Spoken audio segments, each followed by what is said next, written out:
frío no es una simple ausencia de calor. En la estepa rusa, durante el invierno de 1942, el frío es un depredador vivo, una entidad consciente que se introduce en los pulmones como si fueran fragmentos de vidrio molido.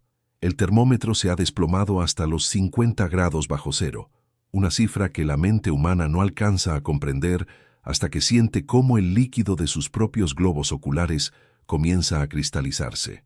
En este escenario de pesadilla, el Sexto Ejército alemán, la maquinaria de guerra más formidable del mundo, se está desintegrando, no por las balas, sino por la física elemental. Los soldados de la Wehrmacht mueren de pie. Sus dedos se quiebran como ramas secas. Al intentar apretar el gatillo y el acero de sus fusiles, se pega a la piel arrancándola de cuajo.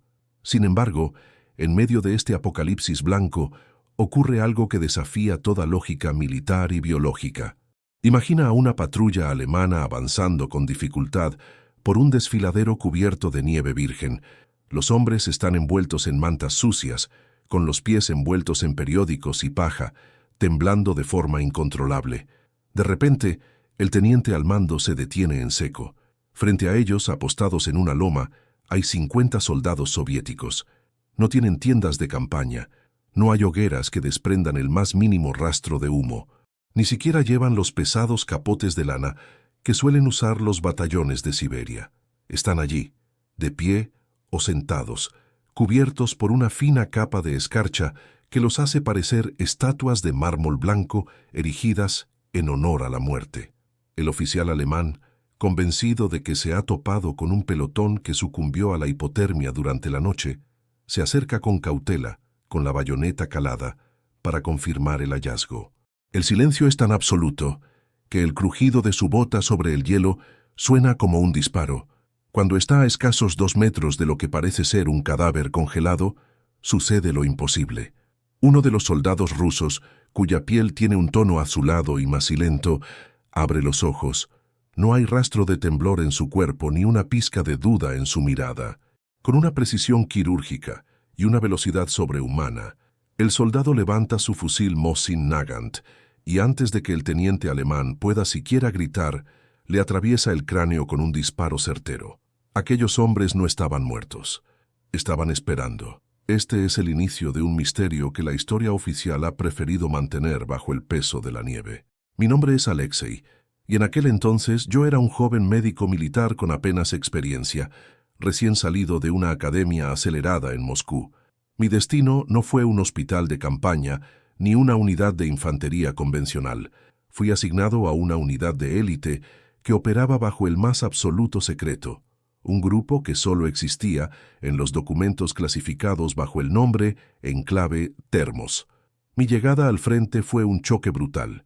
Mientras veía a miles de nuestros hombres sufrir por el hambre y el frío, mi unidad parecía habitar un mundo aparte. No pedían suministros de leña, no buscaban refugio en las ruinas de las aldeas quemadas, se limitaban a existir en el espacio abierto, desafiando las leyes de la termodinámica. Cuando fui presentado al comandante Volkov, el líder de la unidad Termos, supe que algo andaba mal. Volkov era un hombre cuya sola presencia te helaba la sangre más que el viento del norte. No era la crueldad lo que emanaba de él, sino una indiferencia absoluta hacia la fragilidad humana. Me entregó una carpeta con sellos de alto secreto y me dijo que mi trabajo no era curar heridas de bala, sino monitorizar la combustión interna de sus hombres. Fue entonces cuando escuché por primera vez el término Proyecto Ifrit.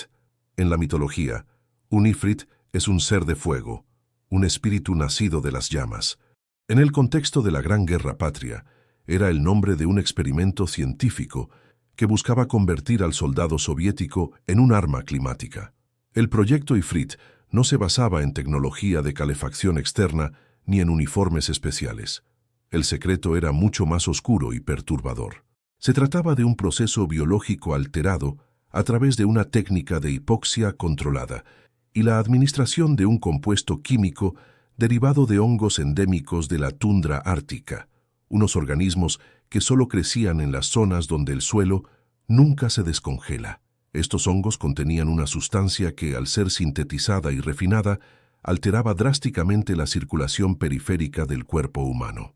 El principio era simple pero brutal. El compuesto obligaba al sistema circulatorio a retirar casi toda la sangre de las extremidades y concentrarla en el núcleo del cuerpo, alrededor del corazón y los pulmones. Al mismo tiempo, aceleraba el metabolismo basal a niveles frenéticos, manteniendo el interior del soldado a una temperatura casi febril, como un motor funcionando a máxima potencia sin refrigeración.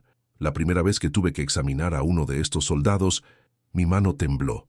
Se llamaba Víctor, un chico de no más de 18 años que había perdido el habla debido al frío extremo que le había dañado las cuerdas vocales, pero que mantenía una postura rígida y alerta. Cuando puse mi estetoscopio sobre su pecho, el sonido que escuché no era el latido rítmico de un corazón normal. Era un galope desbocado, un martilleo constante que parecía estar a punto de reventar sus costillas. Al tocar su piel, la sensación fue desconcertante. Su torso estaba ardiendo. Desprendía un calor casi doloroso al tacto, pero sus manos y pies estaban rígidos, fríos como piedras de río. Sus uñas eran de un color negro azabache, un signo inequívoco de que el tejido estaba muriendo. Fue en ese momento cuando comprendí el verdadero coste del proyecto Ifrit. Aquellos hombres no sentían el frío, es cierto. Podían permanecer inmóviles durante horas en la nieve, sin mantas, sin moverse, esperando el momento de atacar. Pero el precio que pagaban era la necrosis silenciosa. Sus cuerpos se estaban pudriendo en vida desde afuera hacia adentro. Mientras sus órganos internos servían para mantenerlos operativos, sus dedos, sus orejas y su piel se convertían en materia muerta que se mantenía unida al resto del cuerpo solo por el hielo y la voluntad de hierro impuesta por el mando. Estaban sacrificando su integridad física, pedazo a pedazo, para convertirse en los centinelas perfectos de la estepa. La tensión en la unidad era palpable. Yo no era solo un médico para ellos. Era el recordatorio constante de su propia desintegración. Volkov me observaba con sus ojos de acero, siempre comprobando si yo empezaba a dudar de la moralidad de lo que estábamos haciendo. Para él los soldados no eran personas, sino combustible biológico. Eran carbón que debía quemarse para que la maquinaria de la guerra siguiera avanzando hacia el oeste. Un día, mientras preparaba las dosis del compuesto, me di cuenta de que la fórmula estaba cambiando. El alto mando exigía más resistencia, más tiempo de exposición. Querían que los soldados pudieran operar durante una semana entera a la intemperie total, sin un solo minuto de refugio, para proteger un paso estratégico vital que los alemanes intentaban flanquear para romper el cerco de Stalingrado. Recuerdo una noche en particular, cuando la tormenta alcanzó su punto máximo.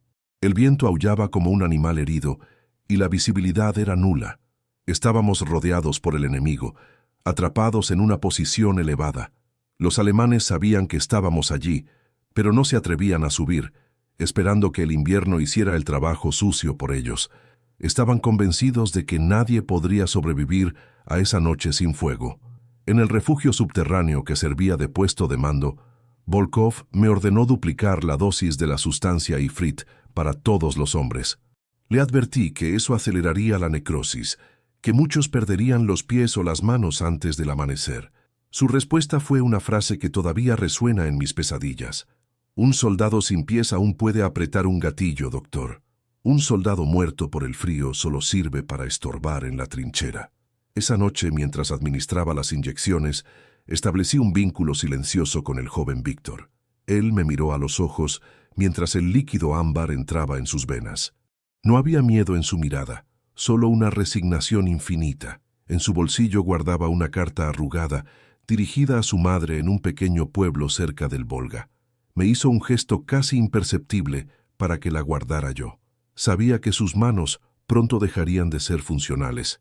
En ese instante la ética médica y la lealtad militar chocaron dentro de mí con una fuerza devastadora.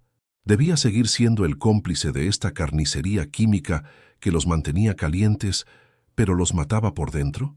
¿O debía dejar que el invierno los reclamara de forma natural, ofreciéndoles una muerte quizás más digna, pero entregando la posición al enemigo? El proyecto Ifrit era una solución desesperada para un tiempo desesperado, pero lo que yo estaba empezando a descubrir entre los informes y las reacciones de los hombres era que el origen de esta ciencia no era puramente soviético.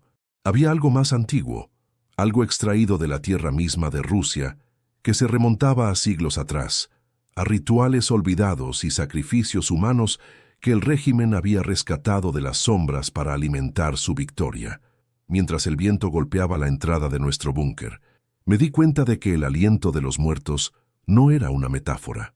Era la realidad física de una unidad que ya no pertenecía al mundo de los vivos, pero que se negaba a descansar en la tumba de hielo que la historia les había preparado.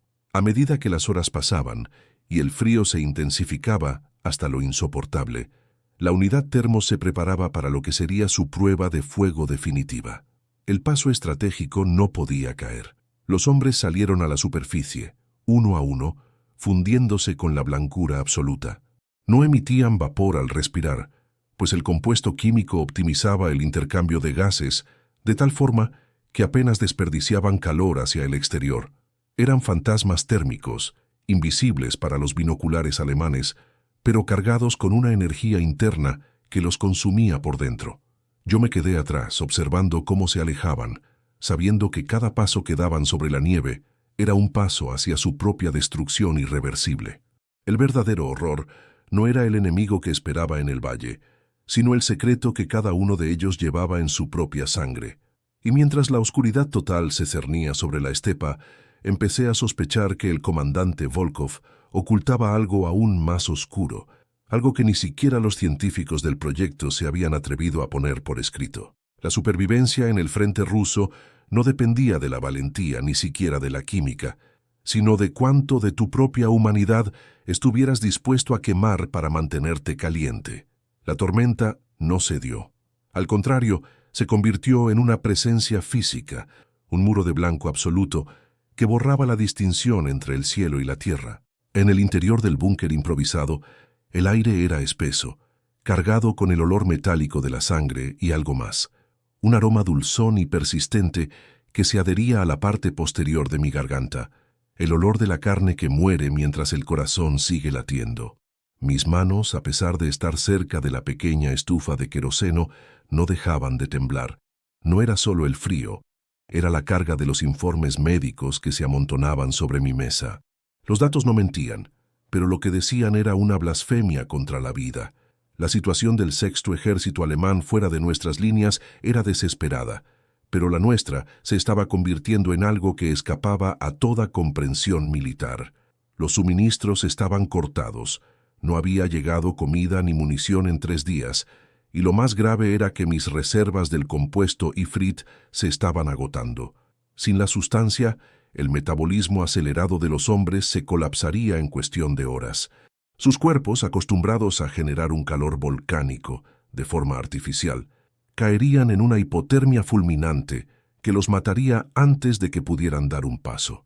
Estábamos manteniendo a un batallón de muertos vivientes mediante una alquimia química que exigía un precio cada vez más alto. Víctor entró en la enfermería, o lo que quedaba de ella. Caminaba con una rigidez que me recordó a una marioneta cuyos hilos estuvieran a punto de romperse. Se sentó en el taburete de madera y sin decir una palabra comenzó a desatarse las botas. Yo ya sabía lo que iba a ver, pero nada te prepara para la realidad física de la necrosis silenciosa. Al retirar el calcetín de lana, 3 de sus dedos se quedaron pegados al tejido. No hubo sangre, no hubo un grito de dolor. El compuesto Ifrit había bloqueado tan eficazmente los receptores nerviosos del dolor periférico que Víctor simplemente observó sus propios dedos desprendidos con una curiosidad desapegada, como si pertenecieran a un extraño. Su piel, desde los tobillos hacia abajo, era de un negro profundo brillante como el carbón y tenía una textura que recordaba al cuero viejo. Me miró y por un segundo vi al niño que había sido antes de que la guerra y la ciencia lo devoraran. Sus ojos, rodeados de ojeras profundas y piel escarchada, me suplicaban algo que yo no podía darle. Intenté hablar, decirle que encontraríamos una solución, pero las palabras se me quedaron atascadas en la garganta. ¿Qué podía decirle? ¿Que su sacrificio era necesario para la madre Rusia? ¿Que su cuerpo podrido era el precio de un paso estratégico que quizás nadie recordaría en 10 años? Le limpié los muñones con alcohol, un gesto inútil, y volví a vendarlo. Víctor asintió, recogió sus dedos en un trozo de tela y se los guardó en el bolsillo, como quien guarda un amuleto antes de ponerse de pie y regresar a su puesto de guardia en la superficie, donde el termómetro marcaba ahora 55 grados bajo cero. Esa noche, el comandante Volkov me llamó a su despacho privado. El búnker estaba excavado profundamente en el permafrost y las paredes chorreaban una humedad que se congelaba en patrones extraños, casi como runas antiguas. Volkov estaba sentado frente a un mapa, pero no miraba las líneas de suministro ni las posiciones enemigas. Estaba leyendo un diario encuadernado en piel, un objeto que no parecía pertenecer a la burocracia soviética. Cuando entré, ni siquiera levantó la vista. Su voz sonó como el crujido del hielo bajo el casco de un rompehielos. Me preguntó cuántas dosis quedaban. Le dije la verdad, menos de 50. Suficiente para mantener a la unidad operativa un día más, tal vez 2 si reducíamos la concentración. Volkov se puso de pie y se acercó a mí. Su presencia era abrumadora. A pesar del frío extremo, no llevaba abrigo, solo su guerrera militar perfectamente abotonada. Al estar cerca de él, noté algo que me erizó la piel. Volkov no desprendía el calor febril de los soldados. Su piel estaba fría, pero no con el frío de un hombre que se congela, sino con la temperatura de un objeto inanimado. Me puso una mano en el hombro, y su tacto fue como el de una estatua de hierro. Me dijo que el proyecto Ifrit no era una invención de los laboratorios de Moscú, como me habían hecho creer. Los científicos solo habían intentado sintetizar lo que ya existía en la Tierra. Me habló de una tribu nómada, los últimos guardianes de un conocimiento que se perdía en la noche de los tiempos, un pueblo que había sido borrado del mapa durante las purgas porque sus creencias no encajaban con el materialismo dialéctico. Esa tribu utilizaba el hongo de la tundra no para luchar, sino para el tránsito. Lo llamaban el aliento de los muertos. Creían que el frío extremo era la puerta a otro estado de conciencia y que el compuesto permitía al alma permanecer ligada al cuerpo incluso cuando éste ya había dejado de funcionar biológicamente. Volkov me entregó el diario. Era el cuaderno de campo de un etnógrafo desaparecido en los años 30. En sus páginas, los dibujos mostraban a guerreros que sobrevivían a inviernos enteros, enterrados bajo la nieve, emergiendo en primavera sin un rasguño, aunque sus cuerpos estuvieran marcados por la necrosis. Pero había una advertencia escrita en rojo que me heló la sangre. El fuego interno consume no solo la carne, sino la esencia del hombre. Quien lo usa, deja de pertenecer al mundo de los vivos antes de que su corazón se detenga. El giro de los acontecimientos se produjo cuando el radar de sonido detectó movimiento masivo desde las líneas alemanas. Desesperados por el hambre y el frío, los nazis habían decidido lanzar un ataque final, un todo o nada contra nuestra posición. Eran miles de hombres, una marea de acero y desesperación que avanzaba a través de la tormenta. Volkov ordenó que todos los hombres de la unidad Termos, incluso aquellos que apenas podían caminar debido a la gangrena, ocuparan sus posiciones en la cresta de la colina. Me ordenó inyectar la última reserva pura del compuesto, sin diluir, a cada uno de ellos. Era una sentencia de muerte. Sabía que esa dosis final provocaría una combustión metabólica tan violenta que los soldados morirían por fallo multiorgánico en menos de 12 horas, pero durante ese tiempo serían máquinas de matar imparables, inmunes al frío, al dolor y al miedo. Mientras recorría las trincheras con mi jeringuilla de acero, el espectáculo era dantesco. Los soldados estaban sentados en la nieve, algunos con las extremidades ya rígidas como el cristal, pero sus ojos brillaban con una intensidad antinatural. Cuando llegué a Víctor me detuve. Sus manos estaban tan negras que apenas podía sostener su fusil. Me miró y por primera vez habló. Su voz era un susurro rasposo, como si sus pulmones estuvieran llenos de arena. Me pidió que no le pusiera la inyección. Me dijo que prefería morir como un hombre, sintiendo el frío, que como un monstruo que ya no recordaba el calor del sol. En ese momento, comprendí que la verdadera tragedia del proyecto Ifrit no era la pérdida de las extremidades, sino la pérdida de la capacidad de sentir. El compuesto no solo concentraba la sangre en el núcleo del cuerpo, sino que concentraba la voluntad en un solo punto de odio y supervivencia, borrando todo rastro de empatía, amor o piedad. La tensión alcanzó un punto de ruptura cuando los primeros granaderos alemanes aparecieron entre la bruma blanca. Estaban demacrados, apenas podían sostener sus armas, pero eran muchos. Fue entonces cuando vi el verdadero poder de nuestra unidad. A una señal de Volkov, los 50 hombres de la unidad Termos se levantaron de la nieve como si fueran parte de ella. No hubo gritos de guerra, no hubo el clásico «hurra» soviético, solo un silencio gélido mientras avanzaban hacia el enemigo. Los alemanes disparaban, pero las balas parecían no tener efecto. Los soldados de Volkov seguían avanzando, incluso cuando recibían impactos directos en el pecho. Sus cuerpos, saturados por el compuesto, no sangraban de forma normal. La sangre, espesa y oscura, se coagulaba casi instantáneamente al contacto con el aire. Era una carnicería silenciosa. Vi a Víctor abatir a 3 alemanes con una bayoneta que parecía una extensión de su brazo congelado. No había emoción en su rostro, solo una eficiencia mecánica aterradora. Pero mientras los observaba, me di cuenta de algo que me hizo retroceder hacia la entrada del búnker. Los soldados de la unidad Termos no solo estaban matando a los alemanes, estaban absorbiendo algo. En el fragor de la batalla, cuando un enemigo caía, los hombres de Volkov se acercaban a los cadáveres calientes, no para buscar suministros, sino para tocar la piel aún tibia de los muertos. Era como si buscaran recuperar desesperadamente el calor humano que el compuesto les había arrebatado.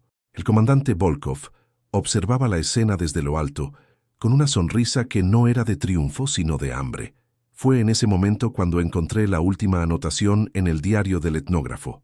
La sustancia no solo alteraba la circulación, sino que creaba un vínculo parasitario. En los rituales antiguos, los que tomaban el aliento de los muertos necesitaban el calor de otros para no consumirse por completo.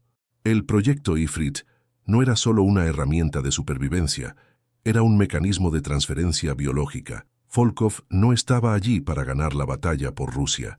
Estaba allí para probar que se podía crear un ejército que se alimentara de la vida misma del enemigo, y posiblemente de la de sus propios compañeros. De repente, una explosión de mortero sacudió la colina, lanzándome contra las paredes de hielo. El mundo se volvió borroso. A través del humo y la nieve, vi a Volkov caminar hacia un soldado herido, uno de nuestros hombres. En lugar de ofrecerle ayuda o una muerte rápida, Volkov puso sus manos sobre el torso del soldado. Vi, con un horror que no puedo describir, cómo el vapor de la respiración del soldado herido empezaba a disminuir, mientras que una vitalidad oscura parecía fluir hacia el comandante. Volkov no estaba usando el compuesto Ifrit. Él era el usuario original de la técnica, el que sabía que el secreto para sobrevivir a menos 50 grados no era la química, sino el robo del calor vital de los demás. Me quedé allí, tendido en la nieve, viendo cómo la unidad Termos aniquilaba al enemigo mientras ellos mismos se convertían en cascarones vacíos. La ironía era sangrienta. Estábamos usando un ritual de un pueblo que habíamos exterminado para salvar a un régimen que no valoraba la vida. Pero lo peor era saber que yo, como médico, había sido el carnicero que preparó el ganado para el banquete de Volkov. La batalla por el paso estratégico estaba ganada, pero mientras la tormenta empezaba a amainar, comprendí que lo que quedaba en esa colina ya no era un ejército. Era algo mucho más antiguo y hambriento que el invierno ruso. Y yo era el único testigo de cómo la humanidad se había congelado para siempre. No por el clima, sino por la ambición de un hombre que había aprendido a respirar el aliento de los muertos. El silencio que siguió a la masacre no fue un alivio, sino una forma distinta de terror.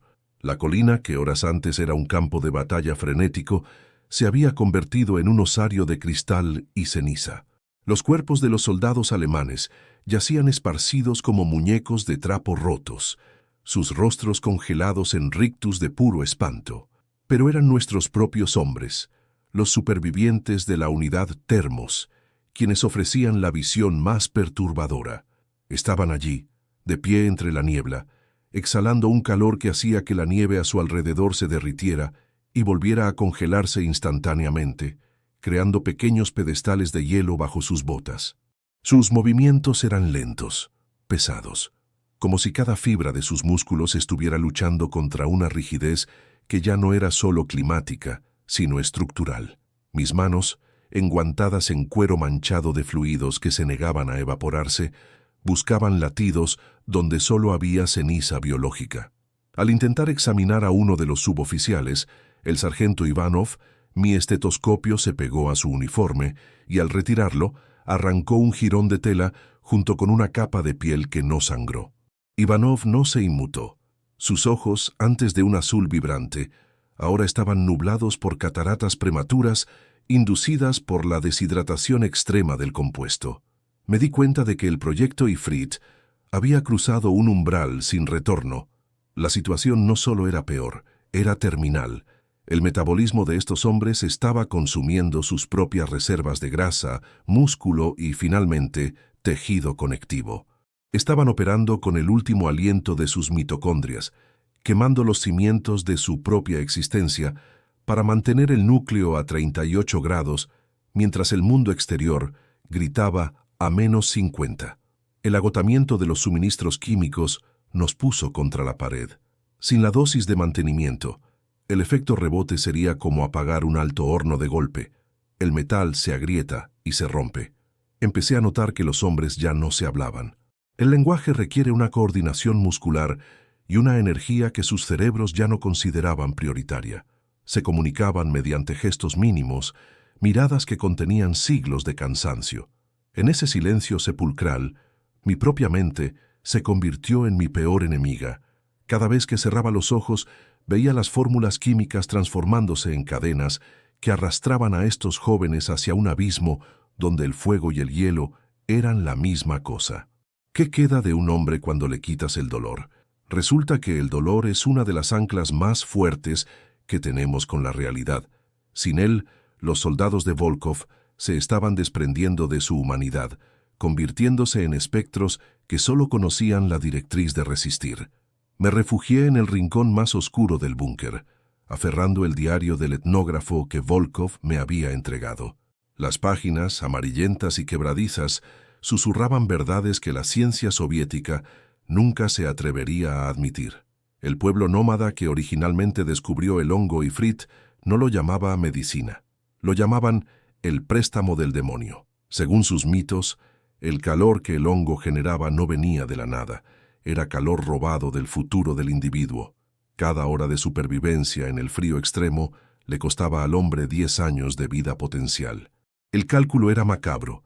Para que Rusia ganara una semana en el Volga, estos jóvenes estaban entregando todas las décadas que nunca vivirían, todos los hijos que nunca tendrían, todos los veranos que nunca volverían a sentir. Víctor se acercó a mi rincón. Ya no podía caminar, se arrastraba usando sus antebrazos, ya que sus pies se habían convertido en bloques de carbón biológico inservibles. Se sentó a mi lado y sacó la carta que me había confiado anteriormente.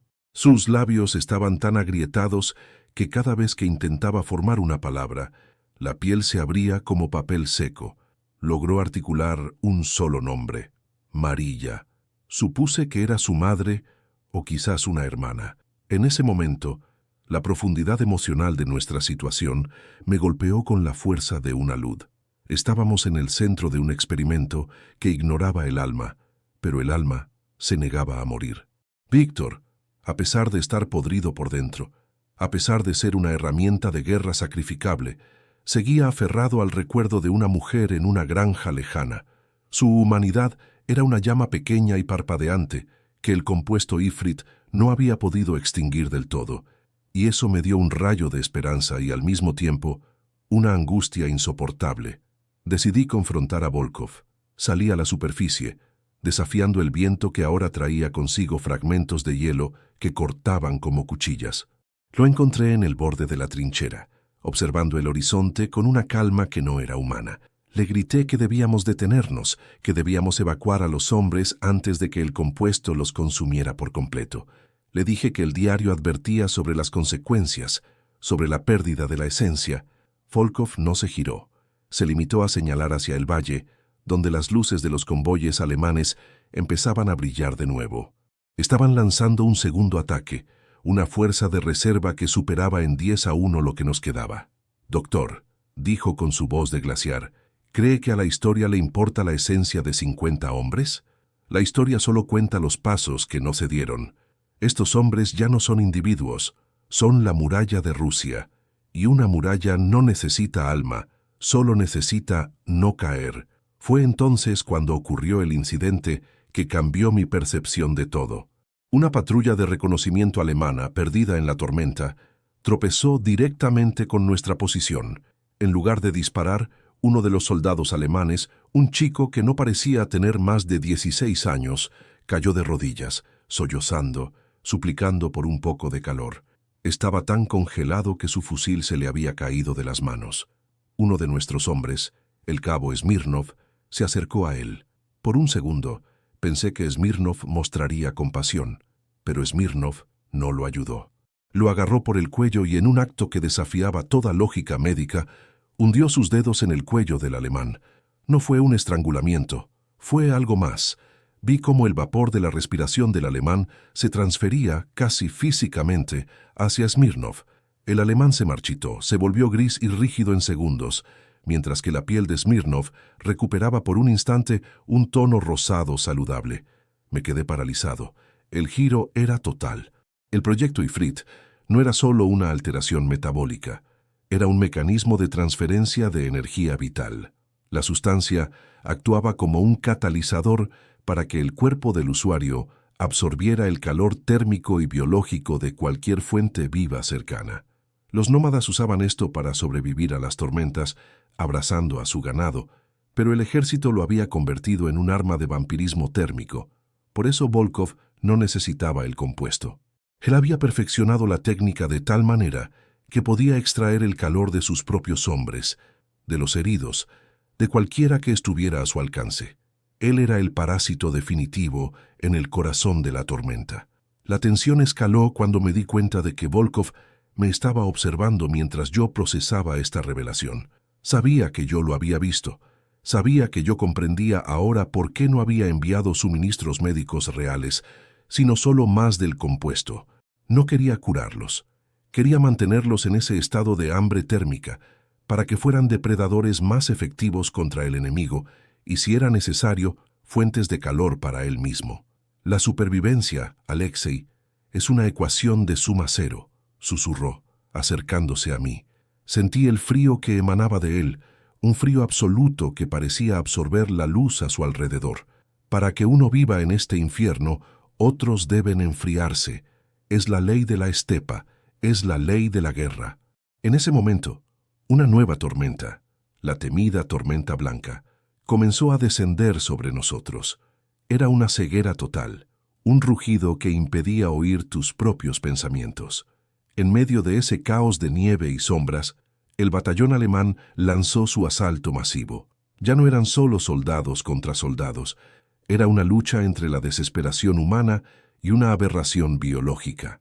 Me vi atrapado en medio de la vorágine, con la carta de Víctor apretada contra mi pecho, dándome cuenta de que el verdadero peligro no eran los alemanes que subían la colina, sino el hombre que estaba a mi lado, el comandante que había decidido que el calor humano era solo un recurso más para ser saqueado.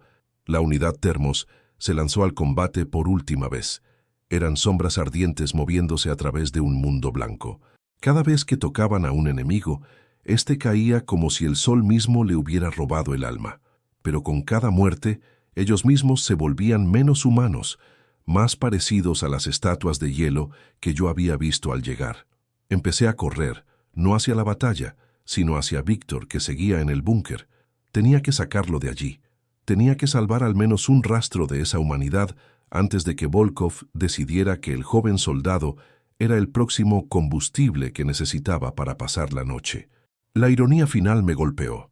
En mi intento de salvar vidas como médico, había terminado en el epicentro de una fábrica de fantasmas y ahora mi única misión era proteger una carta dirigida a una madre que nunca sabría que su hijo se había convertido en un demonio de hielo, para que ella pudiera dormir tranquila en un mundo que ya no existía.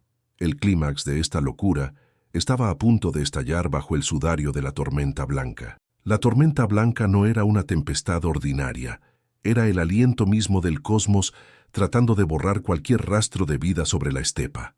En ese vacío de color y sonido, donde la nieve golpeaba con la fuerza de perdigones de acero, perdí toda noción de dirección.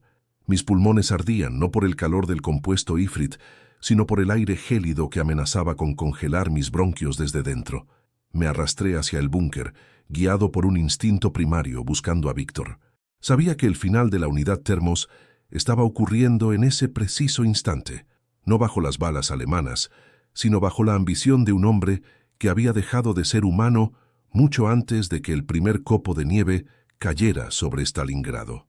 Al entrar en la penumbra del refugio, el aire estaba viciado, impregnado de una electricidad estática que hacía que el vello de mis brazos se erizara.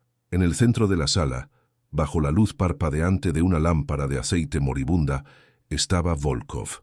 Pero no estaba solo. Tenía a Víctor sujeto por los hombros. El joven soldado, que ya apenas era un cascarón de piel necrosada y huesos frágiles, temblaba violentamente.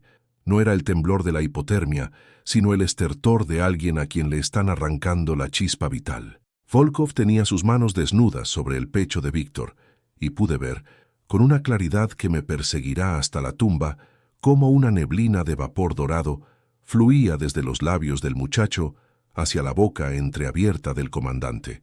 Volkov estaba inhalando la última reserva de calor metabólico de Víctor, utilizando el vínculo biológico del proyecto Ifrit para recargarse a sí mismo.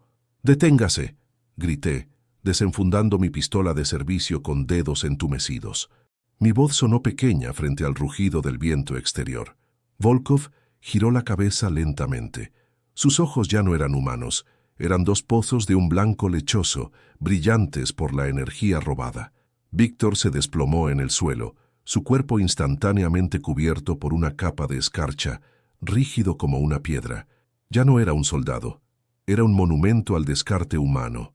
Volkov se puso de pie, y por primera vez en semanas lo vi exhalar una nube de vapor densa y cálida. Estaba radiante de una energía prestada, una parodia de vida alimentada por la muerte de sus subordinados. «Llega tarde, doctor», susurró Volkov, y su voz tenía una resonancia que hacía vibrar las paredes de hielo. «El experimento ha alcanzado su fase de conclusión. He demostrado que el individuo es irrelevante. Solo el mando debe sobrevivir para guiar la voluntad del Estado. El proyecto Ifrit no era para salvar soldados, era para asegurar que el liderazgo sea inmortal frente al invierno». En ese momento, comprendí la magnitud de la traición. Los científicos, los generales, el propio Volkov, nunca les importó ganar la batalla con un ejército de hombres resistentes al frío. Querían crear una casta de depredadores térmicos, líderes que pudieran caminar sobre los cadáveres calientes de su pueblo para mantenerse en el poder. Fuera, el sonido del combate se intensificaba. Los alemanes habían roto la primera línea, pero no estaban encontrando resistencia humana. Estaban tropezando con los fantasmas de la unidad Termos, hombres que al agotarse sus dosis del compuesto y ser drenados por su comandante, se habían convertido en trampas biológicas. Al morir, el compuesto Ifrit provocaba una reacción final, una liberación masiva de calor que duraba segundos antes de que el cuerpo se desintegrara por la combustión interna espontánea. Los soldados alemanes gritaban de terror al ver cómo sus enemigos explotaban en llamas azules en medio de la ventisca, convirtiendo el campo de batalla en un infierno gélido donde el fuego no daba calor, sino que consumía el oxígeno y la esperanza. Volkov caminó hacia mí extendiendo su mano. Sentí una atracción física, un tirón en mi propio pecho, como si mi sangre quisiera saltar hacia él. El diario del etnógrafo tenía razón.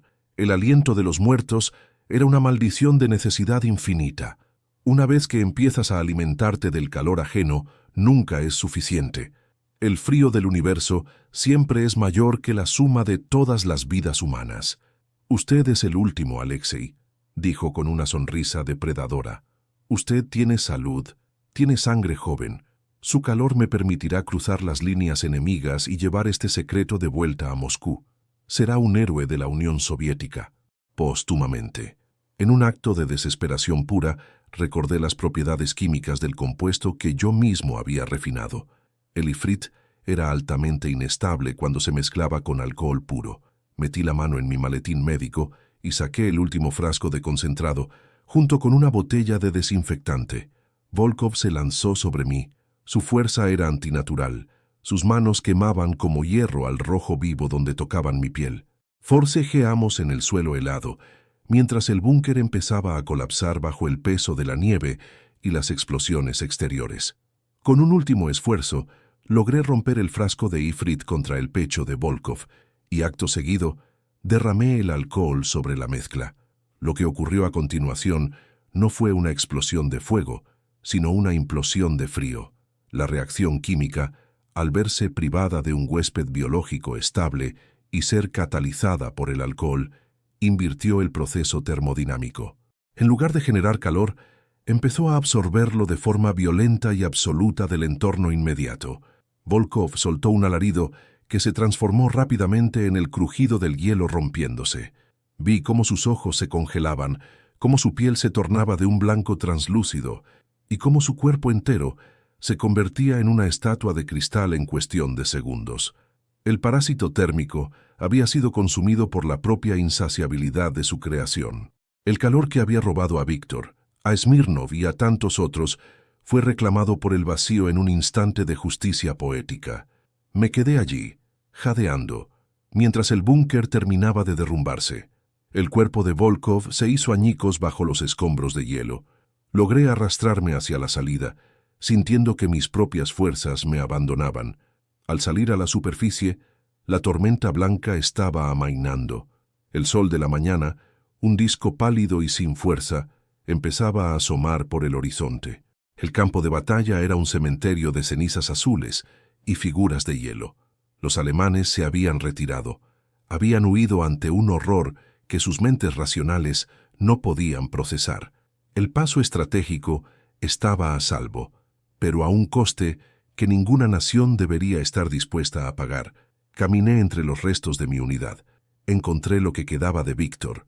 Su carta, milagrosamente, seguía en mi bolsillo interno, protegida por el último calor de mi propio cuerpo. Me senté en la nieve, ignorando el riesgo de congelación, y la leí. No hablaba de Gloria, ni de Stalin, ni de la victoria. Hablaba del olor del pan recién horneado y de cómo la luz del sol se filtraba a través de los abedules en verano. Víctor no quería ser un ifrit, solo quería volver a casa. Fui el único superviviente de la unidad Termos. Cuando los refuerzos soviéticos llegaron 2 días después, me encontraron vagando por la estepa, con el rostro marcado por cicatrices de escarcha y el cabello encanecido de golpe. Me interrogaron durante semanas. Los oficiales del NKVD querían saber dónde estaba Volkov y qué había pasado con el compuesto. Les mentí. Les dije que una bomba de fósforo alemana había destruido el laboratorio y a todos los hombres, que no quedaba nada de la fórmula ni del secreto. Sabía que si esa tecnología llegaba a manos de los que dirigían la guerra, desde despachos con calefacción, el mundo se convertiría en un lugar donde la vida humana sería tratada como simples unidades de energía térmica. El proyecto Ifrit fue borrado de los archivos. Los nombres de Víctor, Smirnov e Ivanov nunca aparecieron en las listas de héroes. Simplemente fueron declarados desaparecidos en combate. La historia oficial dice que el sexto ejército alemán fue derrotado por el heroísmo de los soldados rusos y la dureza del general Invierno. Y en parte es cierto, pero el invierno no solo derrotó a los alemanes, también reveló la oscuridad que puede anidar en el corazón de quienes están dispuestos a sacrificar la esencia misma de su pueblo para sobrevivir. Años después de la guerra, viajé al pueblo de la madre de Víctor. No le entregué la carta. No tuve el valor de decirle en qué se había convertido su hijo antes de morir. Me limité a dejarla en el buzón y me alejé, sintiendo que el frío de aquella colina nunca me abandonaría del todo. He pasado el resto de mi vida trabajando en hospitales, tratando de devolver el calor a los cuerpos que la enfermedad intenta enfriar, como una forma de expiación por haber sido el médico de los muertos. Hoy, cuando el invierno cae sobre Moscú y veo a la gente apresurarse hacia sus casas, envuelta en gruesos abrigos, No puedo evitar mirar a las sombras que proyectan sobre la nieve. A veces me parece ver en ellas el rastro de la unidad Termos, de esos hombres que se convirtieron en fuego para que otros no tuvieran que sentir el hielo. Pero luego recuerdo a Volkov y su aliento dorado, y comprendo la lección final. El secreto para sobrevivir a -50 grados no está en la química, ni en el poder, ni en el robo de la vida ajena. Está en la capacidad de sentir el frío, de sufrir con él, y aún así, negarse a dejar que el corazón se convierta en piedra. Porque al final de todo, cuando la tormenta amaina y solo queda el silencio de la estepa, lo único que realmente nos mantiene calientes es el recuerdo de nuestra propia humanidad, esa llama frágil que ningún imperio, por poderoso que sea, podrá jamás sintetizar en un laboratorio. El aliento de los muertos finalmente descansa bajo la nieve, y con él, el secreto de un invierno que nunca debería volver a repetirse. El sacrificio de aquellos hombres fue real, pero su verdadera victoria no fue defender un paso estratégico, sino morir recordándome que, incluso en el infierno más blanco, el alma es el único fuego que no se puede apagar sin destruir el mundo entero. El proyecto Ifrit murió en aquella colina, y con él la ambición de convertir a los hombres en máquinas térmicas. La nieve sigue cayendo, cubriéndolo todo, borrando las huellas, devolviendo la paz a una tierra que ha visto demasiado. El invierno ha terminado, y por fin yo también puedo dejar de temblar.